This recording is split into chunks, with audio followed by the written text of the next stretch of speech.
네, 안녕하십니까. 울산과학기술원 이민규입니다.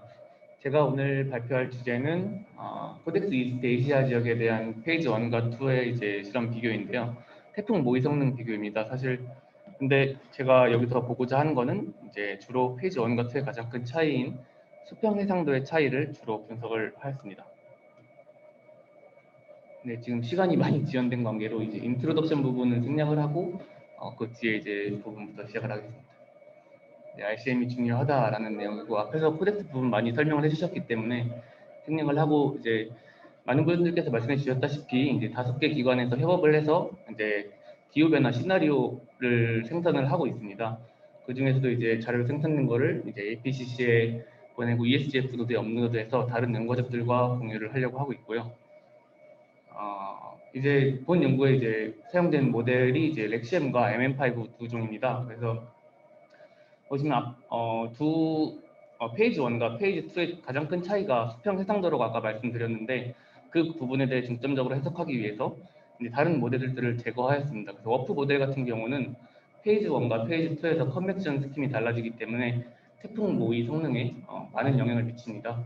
그래서 제외를 하였고 CCLM 같은 경우는 페이지 1에서 그림스 모델을 사용하였기 때문에 이제 모델이 일치하지 않아서 제외를 하였고 패딩3 RA 같은 경우는 이제 태풍의 모의 성능이 좀 과하게 과소모이 되는 경향이 있어서 수평 해상도 역할을 보기 힘들어 제외를 하였습니다.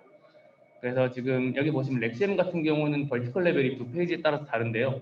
제가 이거는 페이지 1의 18층 벌티컬 레벨을 23층으로 이제 변화하여서 실험을 추가로 해봤었는데 벌티컬 레벨에 대한 민감도는 굉장히 작았습니다. 그래서 페이지 1과 2의 그 큰 차이를 다시 말씀드리지만 수평 해상도의 차이가 도미넌트하다고 생각하고 봐주시면 될 것 같습니다. 그래서 이니셜 및 바운더리 폴싱 데이터로는 재분석 자료인 에라 인터림 자료를 사용하였고 이제 공통 기간인 20년과 태풍 활동이 가장 활발하다는 6월부터 11월까지를 이제 모의 기간으로 설정을 하였습니다. 그리고 보시면 페이지 1과 페이지 2의 도메인 영역인데요. 분석 영역은 동일하게 검은색 점선 친 영역에 대해서 태풍 활동을 분석을 하였습니다. 먼저 태풍 발생 밀도입니다. 먼저 가장 위의 행 같은 경우가 관측 자료이고 두 번째가 이제 모델 결과들, 마지막 그림이 이제 모델에서 관측을 뺀 그림입니다. 먼저 렉시엠 50km 결과를 보시면 거의 모든 지역에서 태풍 발생을 과소모의하는 형태를 띠고 있습니다. 근데 관측을 보시면 이제 코어가 주로 두 지역에서 형성이 되는데 남중국해 지역과 필리핀 해상, 필리핀 해 그쪽에서 형성이 되고 있습니다. 하지만 렉시엠 50km 해상도의 모델 같은 경우에는 그런 코어 지역을 전혀 캐치를 하지 못하고 있습니다. 하지만 25km로 이제 모델 해상도가 페이지 2로 넘어가면서 이 정도가 어느 정도 개선이 되는데요. MM5 50km 같은 경우는 이제 렉시엠보다는 사실 좀 더 성능이 조금 더 괜찮은 걸 보이지만 25km로 이제 해상도가 업그레이드 되면서 필리핀 해상에 태풍 발생을 좀 더 과다하게 모의하는 경향이 있는 것을 확인하였습니다. 이어서 태풍 발생이 아닌 태풍 진로 밀도를 확인하였습니다. 아까 말씀드렸던 것처럼 같은 맥락으로 이제 렉시엠 50km 해상도에서는 이제 태풍 발생을 너무 과소모의하기 때문에 진로 같은 경우도 거의 모든 지역에서 약하게 모의를 하고 있고요. 25km에서는 그 정도가 어느 정도 개선이 되지만 아직 관측보다는 사실 조금 더 과소하게 모의하고 있는 상황입니다. MM5 같은 경우는 50km에서 렉시엠보다는 현실과 비슷하게 모의를 하고 있지만 여전히 좀 작게 모의를 하고 있고요. 25km 같은 경우는 이제 필리핀 해상 중심으로 북태평양은 전반적으로 태풍 진로를 과하게 모의하고 있습니다. 하지만 우리가 주로 봐야 하는 이스트 에이시아의 코스탈 리즌 지역에서는 현실과 매우 비슷하게 모의하고 있는 것을 확인하였습니다. 그래서 저희는 이 해상도에 따른 모의 차이가 컨벡티브 프리시피테이션이 주요하다고 생각을 해서 분석을 해봤습니다. 위의 그림이 렉시엠 그림이고 아래가 MM5 그림입니다. 그리고 가장 오른쪽 그림이 이제 25km에서 50km를 뺀 그림입니다. 두 모델 모두 동일하게 50km 해상도에서 컨벡티브 프리시피테이션이 더 많이 발생하는 것을 확인하였습니다. 이는 모델 안에서의 컨벡션 스팀에 의한 강수가 많이 내린 것으로 해석이 되고요.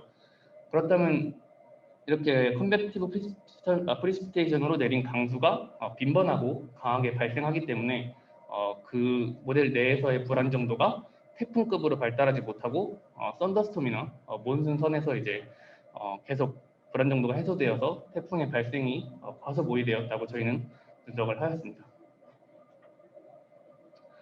다음에 이제 태풍에 대한 다양한 수치들을 또 나타내봤는데요.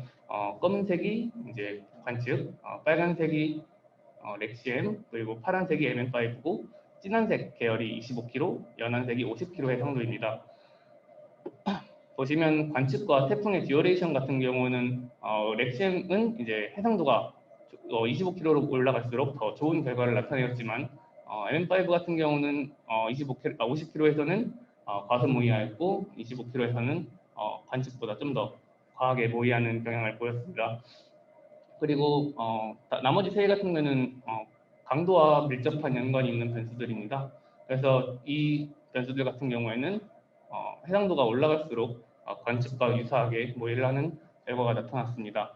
그리고 또 하나의 특징이 이제 두 개의 모델별로 봤을 때 MN5가 더 렉시엠보다 강도를 더 강하게 모의하는 특징이 있었습니다.